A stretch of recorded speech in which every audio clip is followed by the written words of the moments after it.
আসসালামু আলাইকুম। সংবাদে আপনাদের সবাইকে স্বাগত জানাচ্ছি। আমি ফিরোজ তোহা। শুরুতেই সংবাদ শিরোনাম। বাংলাদেশের সর্বশেষ গুরুত্বপূর্ণ আপডেট সংবাদে আপনাকে স্বাগত। শুরুতেই সংবাদ শিরোনাম, এরপর বিস্তারিত। শুরুতেই জানিয়ে দিব, মৌলভীবাজারে ছুরির আঘাতে আইনজীবীকে হত্যা। মৌলভীবাজার জেলা জজ আদালতের আইনজীবী অ্যাডভোকেট সুজন মিয়াকে ৩৮ ছুরির আঘাতে হত্যা করেছে দুর্বৃত্তরা। রোববার ৬ এপ্রিল রাত 11:30টার দিকে মৌলভীবাজার পৌরসভা প্রাঙ্গণে ৪ থেকে ৫ জনের একটি সংঘবদ্ধ দুর্বৃত্তরা তাকে ছুরির আঘাত করে পালিয়ে যায়। এরপর জানিয়ে দিব, আল্লামা সাঈদীর কবর জিয়ারতে যাওয়ার সময় ৩ জনের মর্মান্তিক মৃত্যু।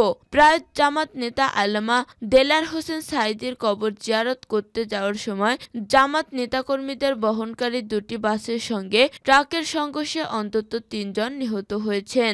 এ ঘটনায় আহত হয়েছেন আরও অন্তত ৪০ জন। এদিকে শেখ হাসিনার বিচার শুরু হচ্ছে। পূর্বাঞ্চল নতুন শহর প্রকল্পে ৪০ কাঠা প্লট বরাদ্দের ৬ দুর্নীতি মামলায় বিচারের মুখোমুখি হতে যাচ্ছেন সাবেক প্রধানমন্ত্রী শেখ হাসিনা ও তার পরিবারের সদস্যরা। এরপর জানিয়ে দিব, আরব আমিরাতের সহায়তায় ৮টি বিভাগ হবে স্পোর্টস হাব। সংযুক্ত আরব আমিরাতের সহায়তায় দেশের ৮ বিভাগে স্পোর্টস ভিলেজ বা হাব করার সিদ্ধান্ত নিয়েছে যুব ও ক্রীড়া মন্ত্রণালয়।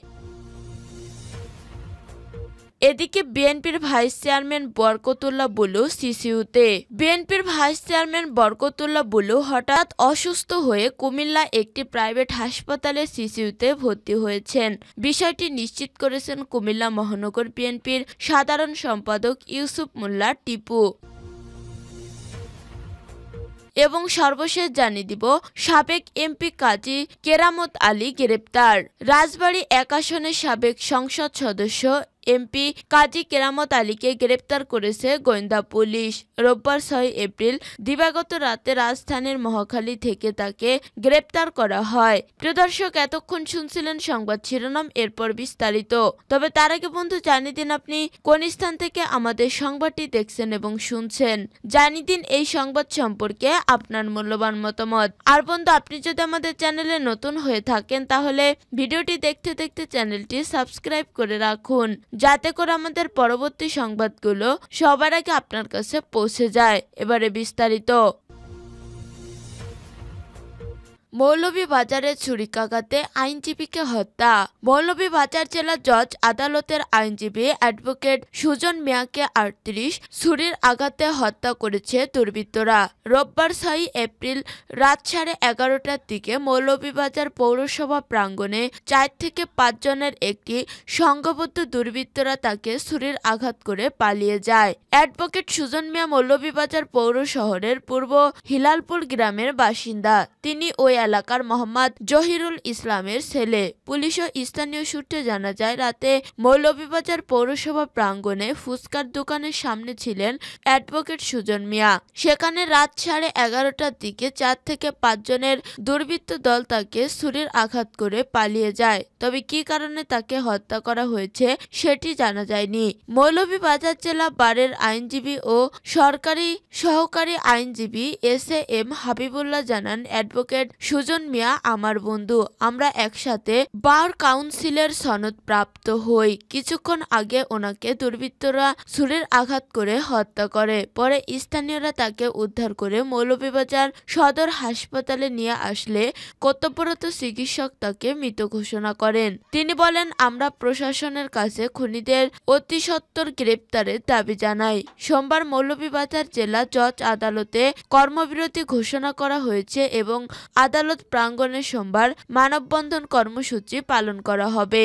মৌলভীবাজার সদর মডেল থানার ওসি তদন্ত মিনহাজ উদ্দিন ঘটনার সত্যতা নিশ্চিত করে বলেন, লাশের সুরতহাল প্রতিবেদন তৈরি করে ময়না তদন্তের জন্য মর্গে পাঠানো হয়েছে। ঘটনা তদন্ত চলছে। আসামিদের তথ্য খুঁজে বের করে আইনানুগত ব্যবস্থা গ্রহণ করা হবে।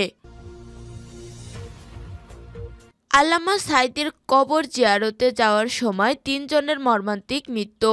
প্রয়াত জামাত নেতা আল্লামা দেলার হোসেন সাঈদীর কবর জিয়ারত করতে যাওয়ার সময় জামাত নেতাকর্মীদের বহনকারী দুটি বাসের সঙ্গে ট্রাকের সংঘর্ষে অন্তত ৩ জন নিহত হয়েছে। রোববার ৬ এপ্রিল রাত ১টার দিকে রাজশাহী খড়খড়ি এলাকায় বরেন্দ্র বিশ্ববিদ্যালয়ের সামনের সড়কে এই দুর্ঘটনা ঘটে। এ সময় সড়ক থেকে ছিটকে রাস্তার পাশের খাদে পানির মধ্যে উল্টে যায় একটি বাস। দুর্ঘটনায় নিহতরা হলেন মোহাম্মদ সাদিকুল ইসলামের ছেলে মোহাম্মদ জুয়েল আহমেদ ৪০, মোহাম্মদ বেলায়েত হোসেনের ছেলে মোহাম্মদ নাসিমউদ্দিন ৪৫ এবং মোহাম্মদ জব্দুল হকের ছেলে মোহাম্মদ মিজানুর রহমান ৩২। তাদের সবার বাড়ি চাঁপাইনবাবগঞ্জ জেলার ঘোড়াপাখিয়া গ্রামে। এ ঘটনায় আহত হয়েছেন অন্তত ৪০ জন।